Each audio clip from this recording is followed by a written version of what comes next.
Shalom. Shalom. Shalom. Shalom. Haleluya. Puji nama Tuhan. Pagi hari ini kita diizinkan oleh Tuhan. Hanya karena kasih dan karunia Tuhan kita bisa berada di tempat ini. Bukan karena kuat dan gagah kita, tapi karena Tuhan mengasihi kita. Amin. Puji nama Tuhan. Kita akan pujikan pujian ini. Ku cari wajah-Mu Tuhan. Kami mau temukan kasih-Mu Yesus. Haleluya Tuhan.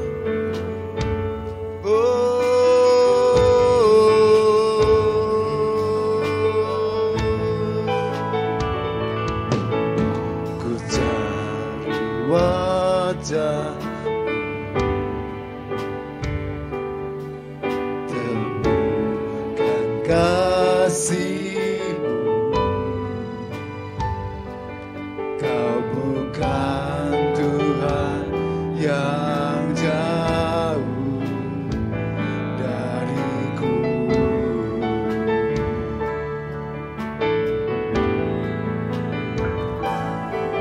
Ku panggil nama-Mu, ku dengar jawab-Mu. Kau Tuhan yang selalu dengar seruan hatiku.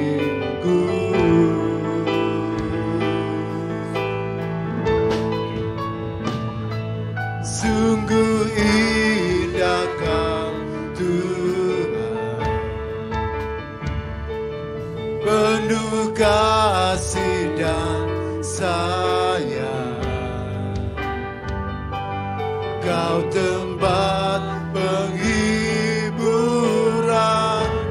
bagi setiap hati yang terluka. Sungguh indah Kau Tuhan, menara perlindungan.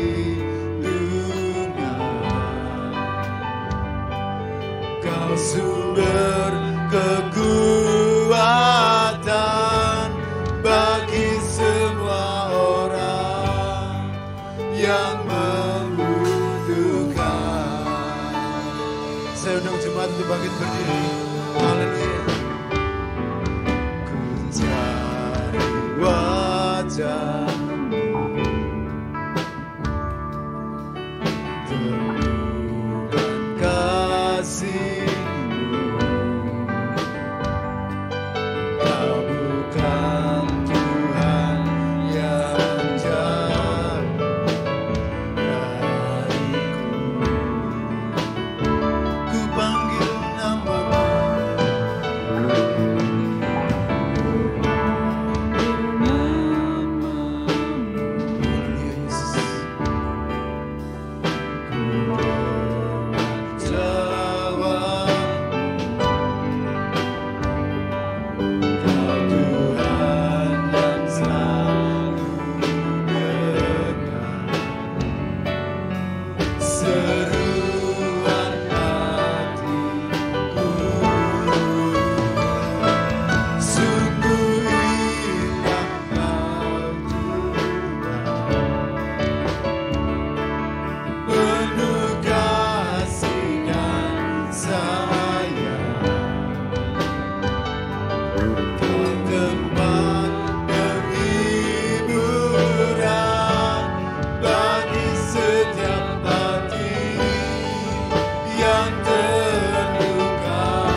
Terima kasih setiap kuasa.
Pagi hari ini kami bersyukur karena kasih setiamu yang kau nyatakan dalam kehidupan kami.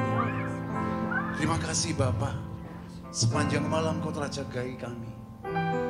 Terima kasih untuk udara yang segar.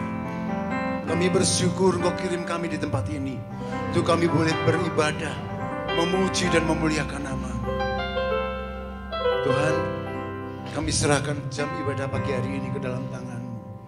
Dari awal, pertengahan hingga akhirnya, biarlah Engkau sendiri yang bertata atas pujian kami. Di dalam nama Tuhan Yesus kami undang Kau hadir di tempat ini Tuhan. Haleluya, amin. Silakan duduk, haleluya.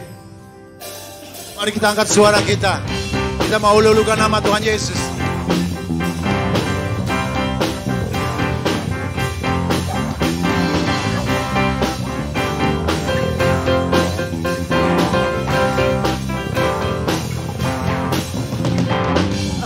Angkatlah suaramu, puji dan serukan nama Yesus. Tanggalkan bebanmu, tak perlu kau khawatir, sebab Dia sanggup. Gerakkan kaki, menarilah dan bertepuk tangan, bersuka. Haleluya. Sekarang nyanyikan. Sekarang nyanyikan kebesaran-Nya yang kuat dan penuh kuasa. Bersorak-sorai karena kasih-Nya yang datang melawan kita. Nyanyi bagi Dia. Haleluya. Hawanya dingin. Saya undang semua bangkit berdiri. Kita akan gerakan tubuh kita, amin. Haleluya.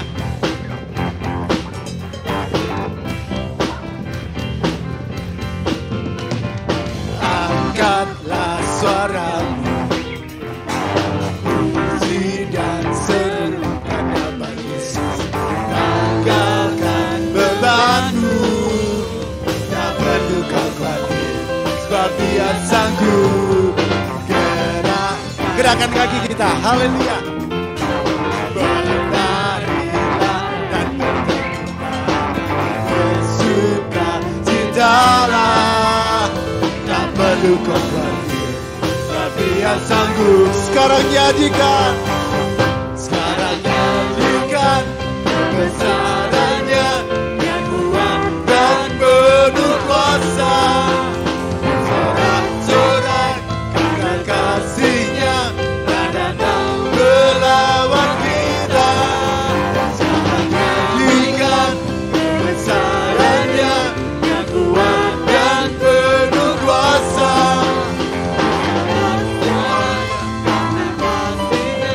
Telah datang melawan kita. Nyanyi bagi Dia, nyanyi bagi Dia, nyanyi bagi Dia. Haleluya, beri kemuliaan bagi Tuhan. Haleluya. Tetap berdiri saudara. Haleluya. Hanya di dalam nama-Nya ada kekuatan. Amin. Haleluya.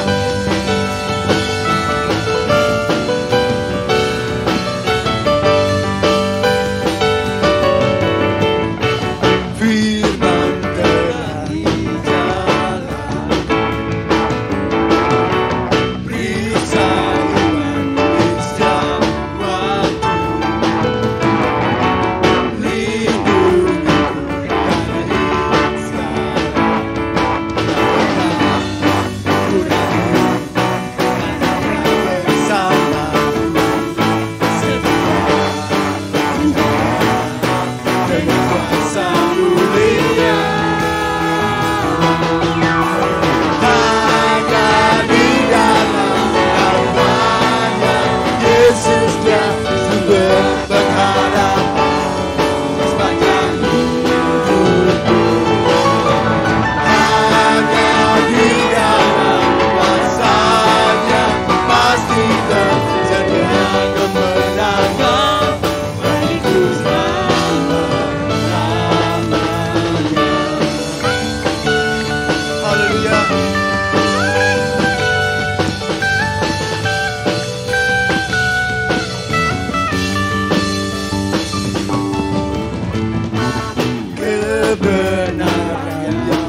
harapan di sepanjang hidupku.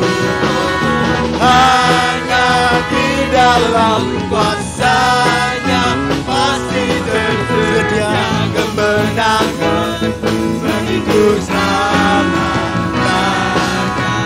Hanya di dalam nama-Nya Yesus ya semua. Haleluya.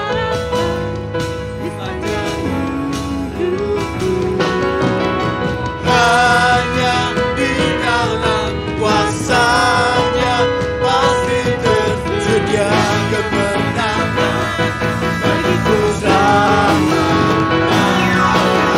Hanya di dalam nama-Nya Yesus Yesus.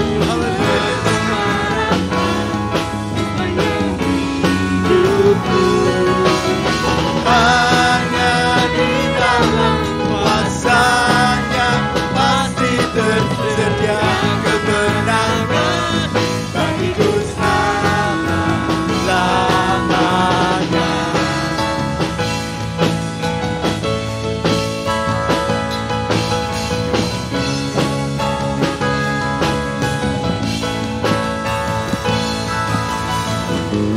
Haleluya.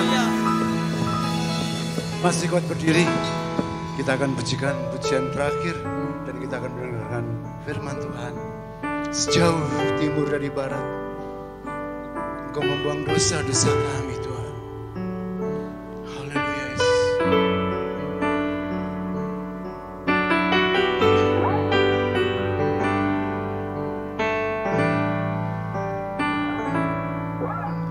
Sejauh timur dari barat,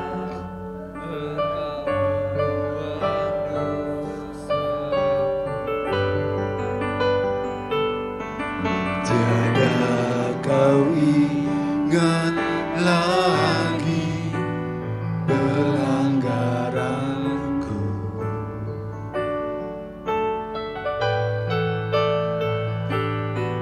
Jauh ke dalam tubir laut kau melemparkan dosaku. Tiada kau menghitungkan kesalahan. Sejauh timur dari barat,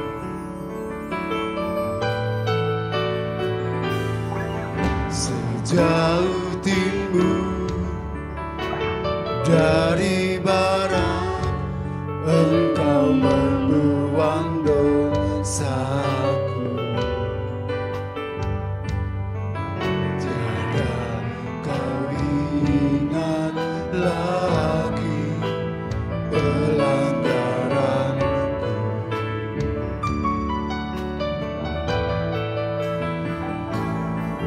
Jauh ke dalam tubir laut kau melemparkan dosaku.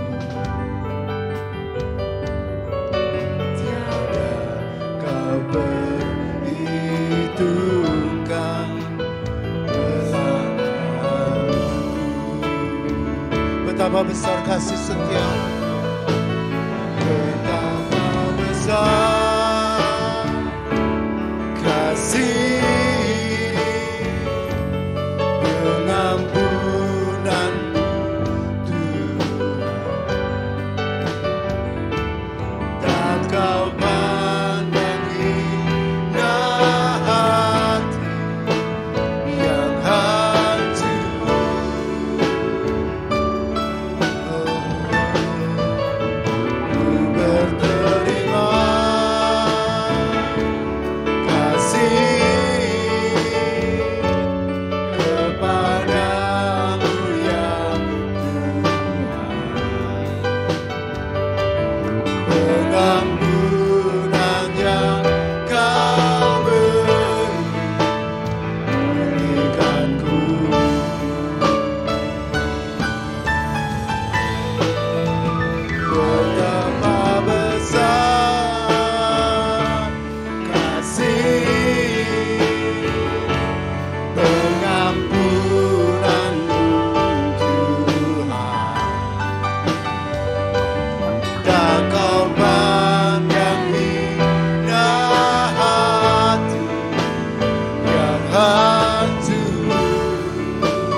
beri, pengampunan yang kau beri, pengampunan yang kau beri, pengampunan yang kau beri.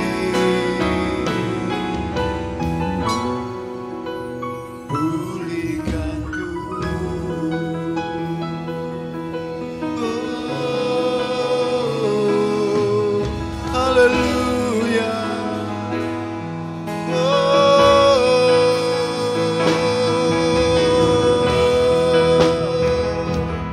Kami bersyukur, kami memuji kebesaran-Mu, Yesus.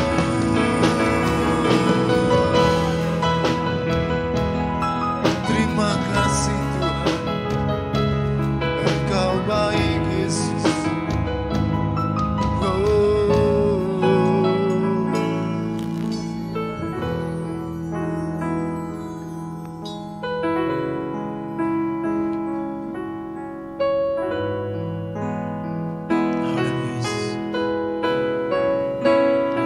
Betapa besar kasih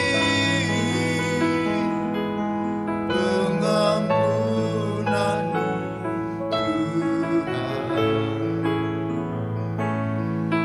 Kau memandang indah hati.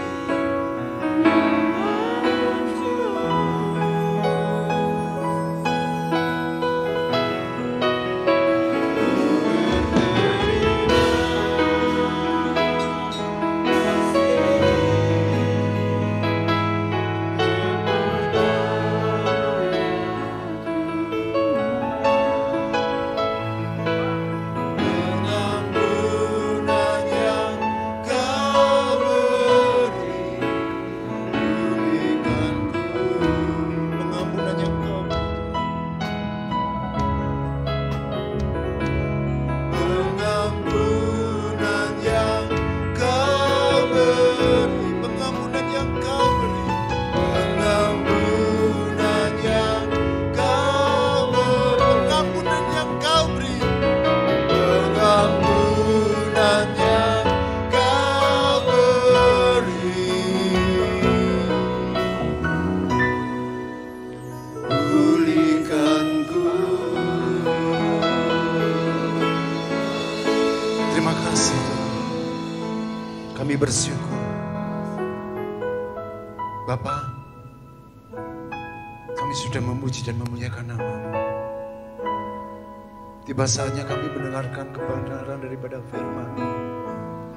Biarlah Engkau urapi hamba-Mu yang akan menyampaikan firman-Mu.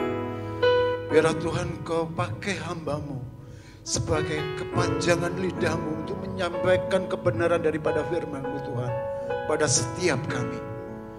Dan boleh biarlah melalui firman-Mu Tuhan kami boleh terberkati Bapa. Kami serahkan penyampaian firman-Mu Tuhan ke dalam tangan-Mu. Biarlah Engkau sendiri yang akan beracara atas kami. Di dalam nama Tuhan Yesus, kami sudah berdoa dan mengucapkan syukur. Amin. Shalom, puji Tuhan. Sehat semua? Ada sukacita? Haleluya.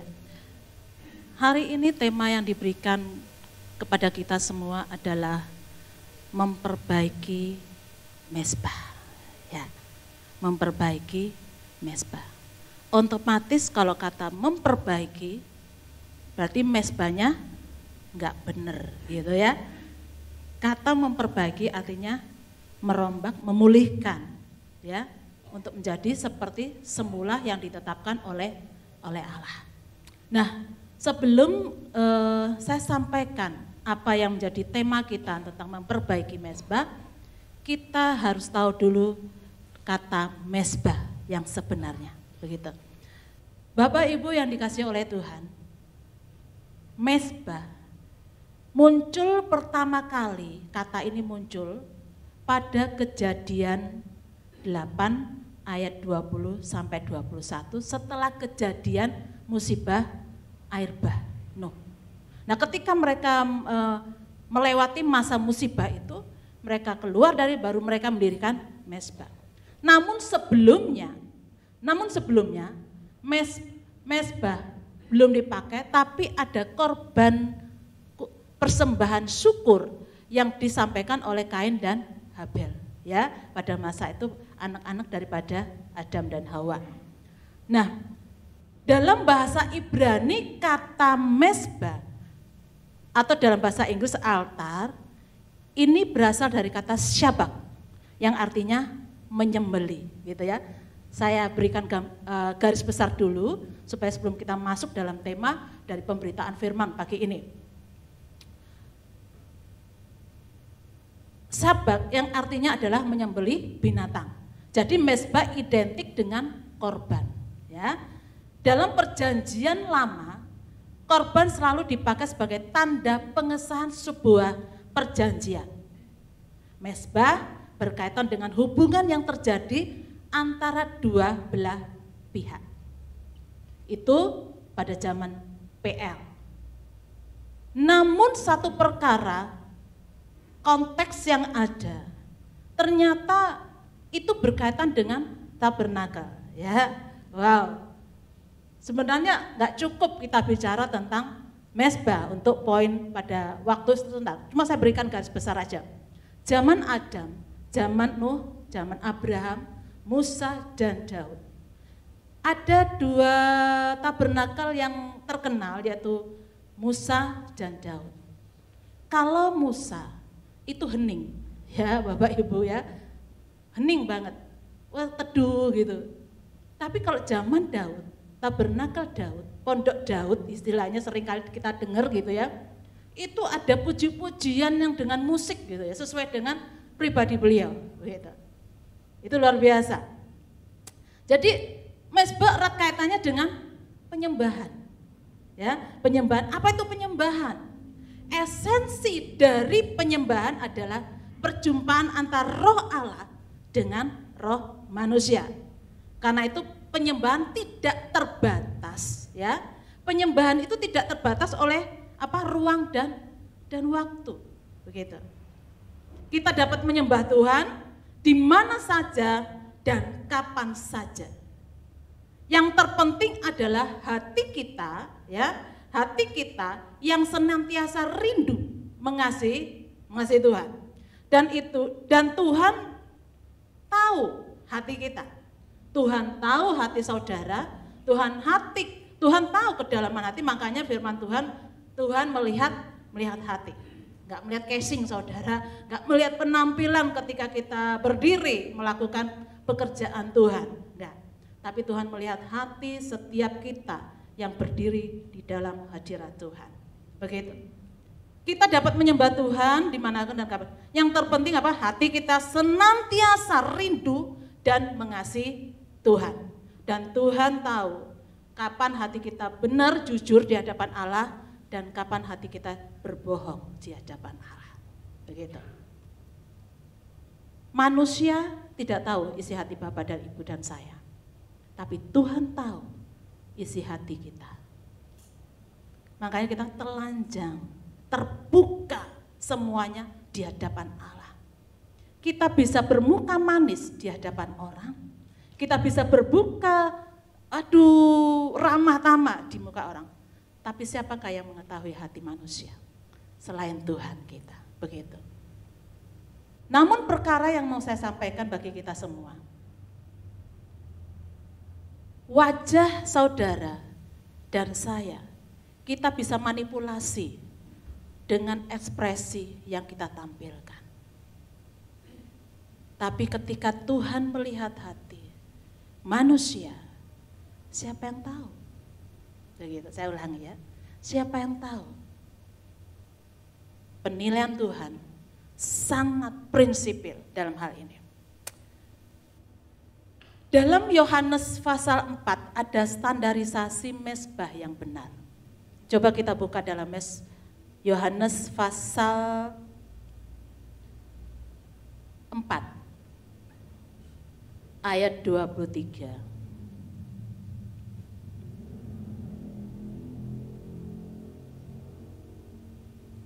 Sampai 24 dikatakan demikian.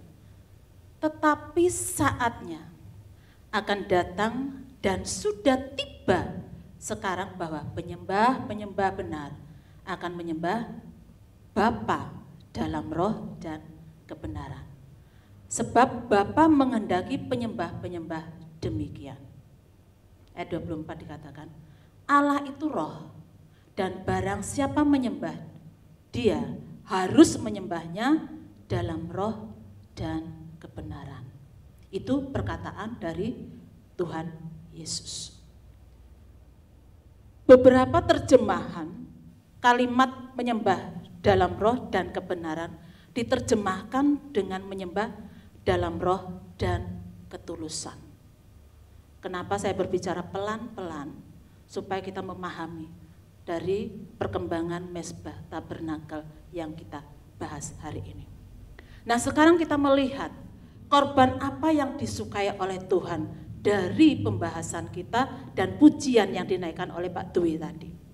Yang pertama, coba perhatikan dari Mazmur 51 ayat 18 sampai 20. Mazmur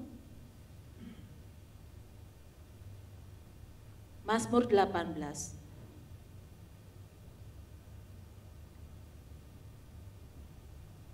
Mazmur 51 ayat 18 sampai 19.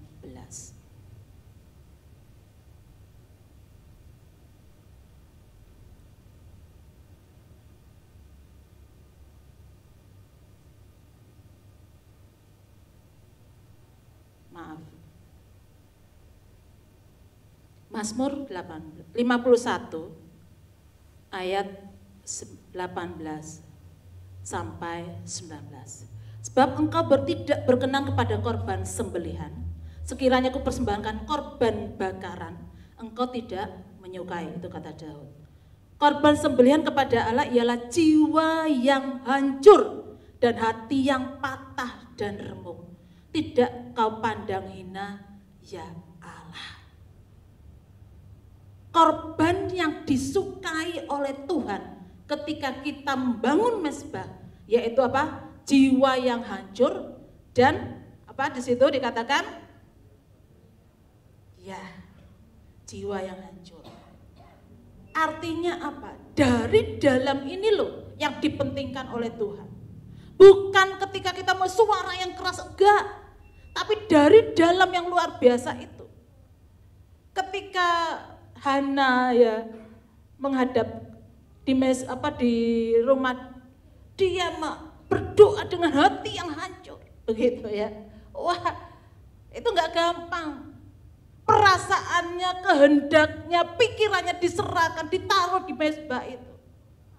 Otomatis pergumulan hidupnya akan ditaruh di tempat itu. Hancur hati.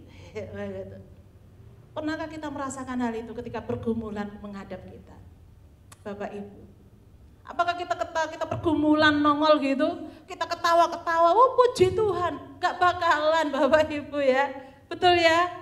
Ketika saudara mengalami kesesakan hidup, apa yang kita perhatikan? Waduh, nangis di hadapan Tuhan. Kita serahkan semua ke dalam kaki Tuhan. Tapi ketika kita menyerahkan sebuah pergumulan di hadapan Tuhan, jangan ambil lagi beban itu, tapi percaya kepada Tuhan. Wah, gak gampang. Ketika udah doa luar biasa, nuangisnya luar biasa, tapi kita masih mikirin beban persoalan kita, gitu ya. Wah, kita masih ingat orang-orang yang benci Bapak Ibu, orang yang menindas kita, orang yang menekan kehidupan kita, orang yang memfitnah saudara dan saya. Ketika kita masuk dan kita serahkan, udah selesai, lalu apa dipikir nomeneh? Kok sampah dipikirin, begitu ya kalau saya. Sampah kok dipikirin, kok ngebek-ngebek ya hati, gitu ya. Percuma, gitu loh ya. Kalau hidupmu bergaul karib dengan Tuhan, perhatikan apa yang kita kehendaki. Datang kepada Tuhan dengan hati yang hancur, dengan ketulusan hati, dengan keterbukaan dan jujur di hadapan Allah. Maka hidupmu akan tahu, wah, Tuhan akan berkenan. Ketika Tuhan menumpahkan musibah pada zaman Nuh, ketika Nuh membawa korban persembahan syukur, membangun mezbah, hati Tuhan tersentuh, diubah. Tuhan menyesal dengan apa yang dilakukannya. Ketika kita punya masalah, pergumulan hidup, ketika kita datang kepada Tuhan, saya mau bilang bagi kita, perhatikan, datang dengan jujur di hadapan Allah. Gak perlu, Pak di hadapan Tuhan itu gak perlu, bahasanya yang macam-macam, gak perlu. Ngomong apa adanya gitu, saudara ya. Ngomong apa ya, jujur loh. Ora usah ditutup-tutupi ngono. Kelemahan kita, kecacatan kita, kesalahan kita, dosa kita, ngaku di hadapan Tuhan. Itu Allah yang setia dan adil dalam kehidupan kita. Kemudian hal yang dua yang perlu melihat, korban apa saja yang disukai Tuhan. Hal yang kedua dikatakan apa? Korban syukur yang berkenan di hadapan Allah, yaitu korban syukur. Mazmur 50 ayat 23 dikatakan apa di situ? Siapa yang mempersembahkan syukur sebagai korban, ia memuliakan aku. Siapa yang jujur jalannya, keselamatannya daripada Allah akan kuperlihatkan kepadanya. Wow. Ternyata hal yang kedua yaitu apa? Korban syukur, gitu ya. Korban syukur berkaitan dengan apa? Ucapan bibir atau lidah kita.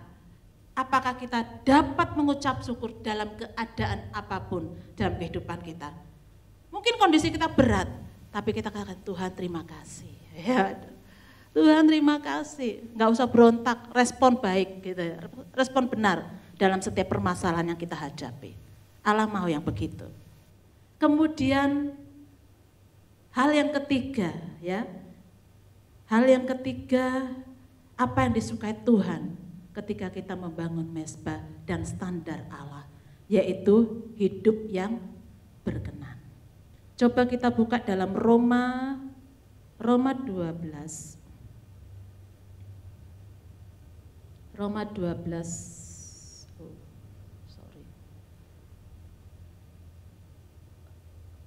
Ayat yang 1 ya, dikatakan demikian.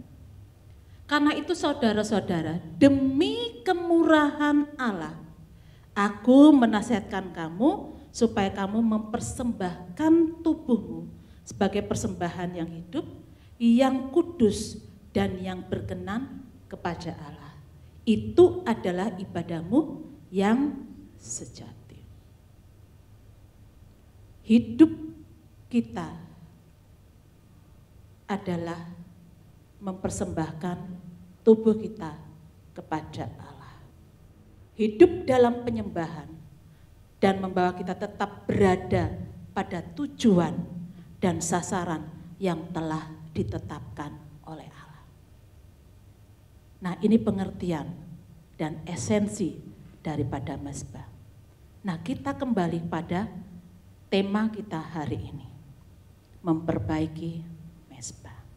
Coba buka Pak Andre. Kita buka dalam Matius 6 ayat 5 dan 6. Apa dikatakan firman Allah di situ?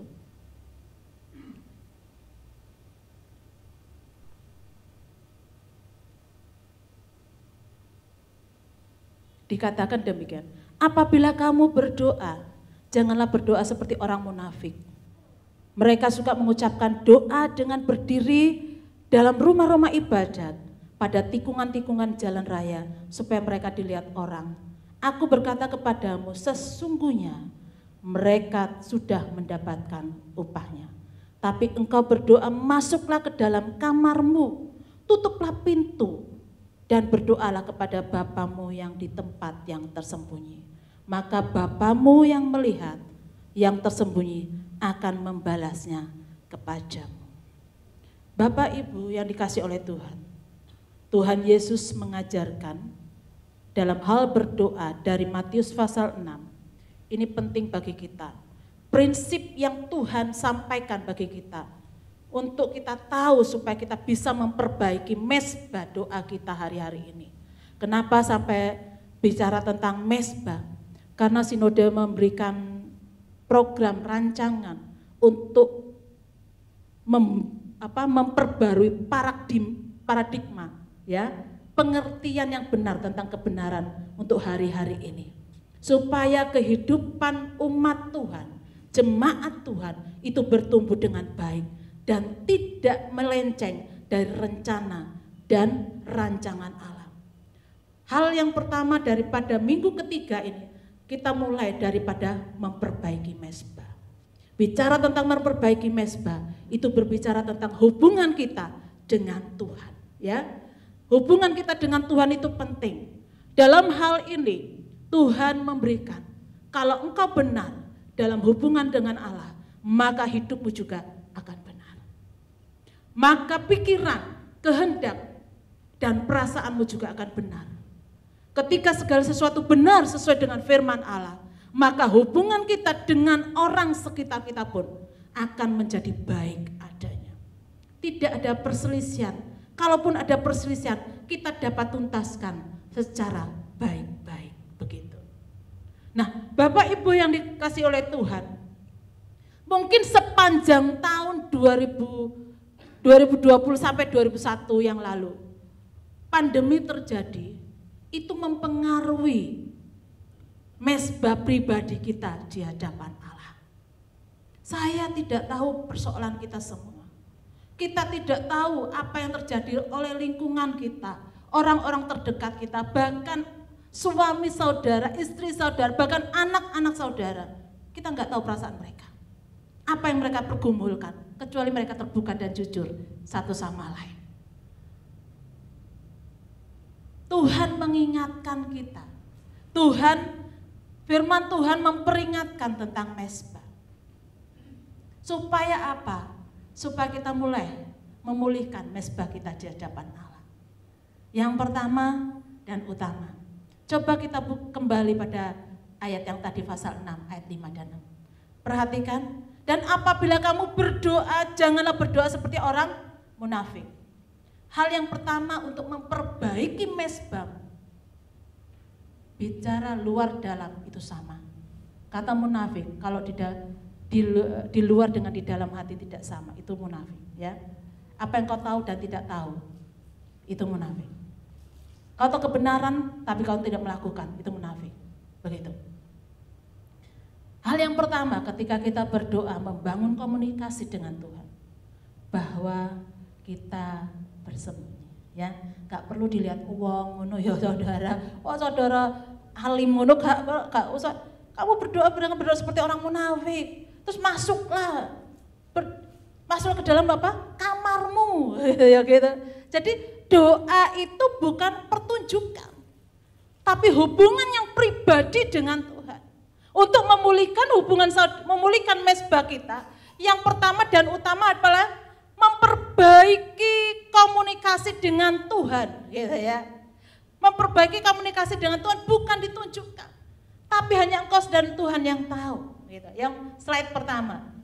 Jadi mesbah yang perlu diberikan apa? Bahwa mesbah itu bukan pertunjukan. Bukan pertunjukan. Berdoa kepadamu apa yang ada dalam hatimu. Sampaikan semuanya. Begitu. Tuhan Yesus mengajar bahwa mesbah doa adalah sesuatu yang sifatnya personal, pribadi, ya. Sangat pribadi di hadapan Allah. Makanya kalau kita punya masalah, kita malu, ya, konseling dengan orang-orang yang saudara percaya, bapak rohani saudara atau ibu rohani saudara, atau hamba-hamba Tuhan yang lain. Lebih baik kau duduk diam berdoa di hadapan Allah. Itu lebih valid begitu ya. Mungkin kami hamba-hamba Tuhan tidak sempurna menyampaikan solusi. Tapi ketika kita minta petunjuk, ya istilahnya minta petunjuk, pimpinan Roh Kudus, kita masuk. Bangun. Tuhan Yesus mengajar begitu. Persoalan apapun, keluargamu, persoalan rumah tanggamu, tentang hierarki dalam keluarga, masuk dalam rumah, masuk dalam kamarmu, sampaikan. Sampaikan apa yang menjadi persoalan itu. Ketika orang hidup bergaul karib dengan Tuhan, itu kelihatan dari pribadi orang itu. Kita dekat, kita rasa orang itu intim dengan Tuhan apa enggak. Orang itu bergaul karib dengan Tuhan apa enggak, itu kerasa. Karena roh kita itu sama, Roh Kudus ada dalamnya kita. Kita tahu gitu, ya. Kemudian hal yang kedua, untuk memulihkan mezbah pribadi kita. Bukan kekuatan kata-kata. Coba perhatikan ayat 7. Lagi pula dalam doamu itu janganlah kamu bertele-tele, dari Matius pasal 6 ayat 7. Janganlah bertele-tele seperti kebiasaan orang yang tidak mengenal Allah. Mereka menyangka bahwa karena banyaknya kata-kata doanya akan dikabulkan. Ketika kita membangun mezbah pribadi dengan Tuhan, perhatikan, gak usah kakean kata-kata yang waduh hiperbol gitu ya biasanya. Aduh ini, ngomong apa ya? Tuhan gak bingung dengan doa orang bingung saudara, saya mau bilang. Ngomong persoalan apapun, jujur ngono loh, apa adanya. Tuhan tahu kok pribadi kita ya. Tuhan tahu masalah kita. Jadi ngomong apa ya gitu. Gak usah bertele-tele kita, waduh muter-muter, padahal intinya cuma minta duit ngono ya, kadang-kadang ya. Aduh persoalan ke muter-muter, apa masalahnya apa, pekerjaan yang gak beres-beres, begitu. Jadi langsung, Tuhan persoalan saya ini, apa yang harus saya perbuat. Tapi yang terpenting menyembah sih, Tuhan tahu persoalan. Baru terakhir ngomong, permasalahanmu apa? Sedetil mungkin, sebisa apa yang kau ucapkan. Kalaupun tidak sempurna, Tuhan akan menyempurnakan. Tuhan tahu keberadaan kita, oke? Saudara kan ketika datang kita curhat dengan Tuhan, saudara akan diberi ketenangan dan damai sejahtera dalam hidupmu. Jadi bukan kekuatan kata-kata ketika kita membangun mezbah pribadi kita dengan Tuhan kembali. Komunikasi dengan Tuhan dalam doa syafaat atau saat teduh, kadang-kala kita dipusingkan dengan urusan kata-kata saudara, betul ya? Kalau doa syafaat gitu, kita ngumpul, ada doa puasa, aduh jangan aku gak bisa ngomong, aduh gitu ya. Izin saudara, aduh bahasanya gak teratur. Bapak, Ibu yang dikasih oleh Tuhan, kalau kita terlatih dalam kehidupan kita ngomong-ngomong dengan Tuhan, otomatis roh itu akan membimbing kita, menaruh perkataan hikmat dalam doa-doa yang kita sampaikan dalam doa syafaat, begitu ya. Gak perlu khawatir, gak perlu malu ya. Saya senang kalau lagi doa puasa gitu, iping gitu doa, ngomong aja apa gak, tapi Tuhan tahu isi hati beliau, gitu ya. Beliau tahu, Tuhan tahu, gitu. Jadi bicaralah dengan komunikasi apa yang Tuhan taruh dan pimpinan Roh Kudus. Yang ketiga, ya, yang terakhir, bagaimana kita bisa memulihkan atau memperbaiki mezbah pribadi? Pakailah pola Allah, ya. Slide yang terakhir, begitu dikatakan dari ayat yang 9 sampai 13 itu ada doa Bapa kami. Karena itu berdoalah demikian Bapa kami yang di surga. Ini pola yang Tuhan taruh. Berdoa demikian Bapa kami yang di surga dan dikuduskanlah namamu. Bla bla bla bla bla begitu ya. Jadi ada pola. Yang pertama pengagungan dulu kepada Tuhan. Terus apa yang Tuhan sampaikan, di situ ada pola, dikudus datanglah. Kemudian pasti Tuhan kasih hikmat dalam ketika kita membangun komunikasi dengan Tuhan. Ketika kita mulai memulihkan komunikasi dengan Tuhan. Ini yang penting bagi kita semua. Nah, Bapak Ibu, pola ini Tuhan mengajar kita bahwa dalam mezbah doa yang kita bangun, pola doanya mengikuti apa yang Tuhan nyatakan. Kita melakukan apa yang Tuhan firmankan, bukan yang dikatakan oleh manusia, ya. Kembali kepada Alkitab. Segala sesuatu. Dan doa Bapa kami adalah pola yang diajarkan Tuhan Yesus. Tentu bukan untuk dihafal, tetapi menjadi prinsip dalam doa-doa yang kita lakukan. Di sana kita diajar tentang doa yang memuliakan Allah, belajar berkata cukup, ya, dalam hidup kita, gak perlu terlalu berlebihan. Tuhan tahu kebutuhanmu, mungkin keinginan kita banyak, tapi Tuhan lebih tahu kebutuhan kita, ya. Mengampuni, mengembalikan segala pujian, hormat, dan kemuliaan hanya bagi Dia. Amin. Firman Tuhan untuk pagi ini, saya percaya pengajaran hari ini, teologi tentang mezbah, itu berlaku bagi kita semua, supaya kita semakin hari, semakin didewasakan dalam Tuhan. Apapun masalahmu, apapun keadaanmu, mungkin istri, suami, anak-anak, usaha yang Tuhan percayakan, bahkan pekerjaan Tuhan yang dipercayakan dalam kehidupan kita, kita mengalami kendala. Mari kembali kepada Tuhan yang memberi otoritas dan kepercayaan dalam hal kehidupan kita. Yang penting jujur di hadapan Allah, dan apapun yang kau hadapi, percayalah Tuhan sanggup menyediakan yang terbaik bagi kita.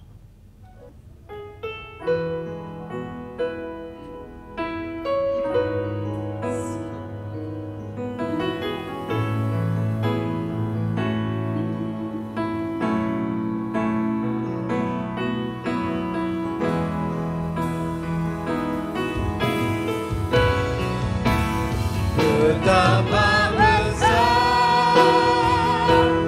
kasih pengampunanmu Tuhan, maka pada hina hati yang hancur,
Ini pribadi kami di hadapan.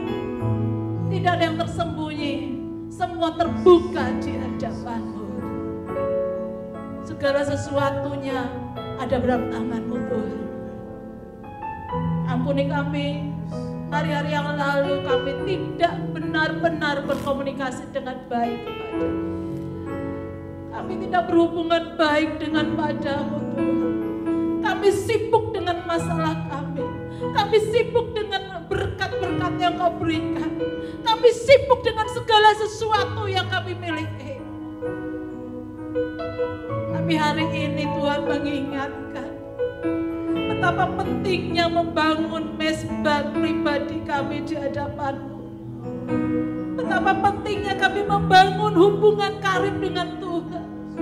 Betapa pentingnya kami Tuhan terbuka dan jujur di hadapan-Mu. Waktu-waktu yang lalu kami selalu memasang topeng rohani kami.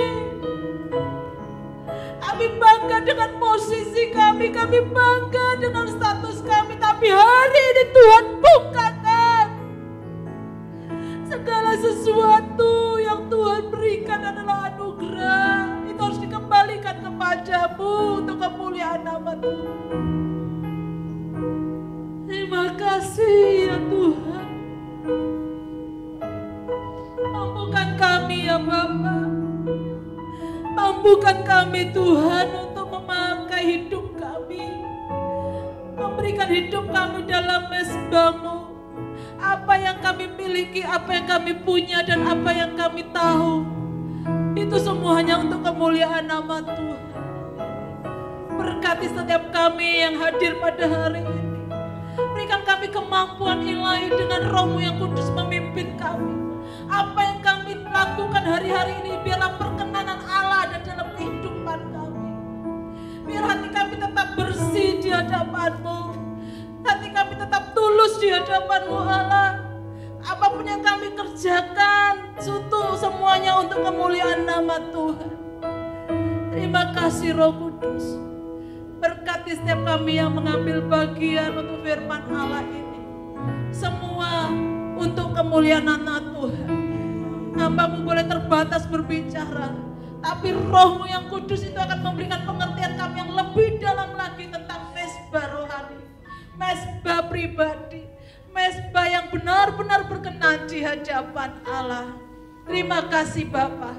Di dalam nama Yesus kami mengucap syukur atas firman Allah. Haleluya. Amin.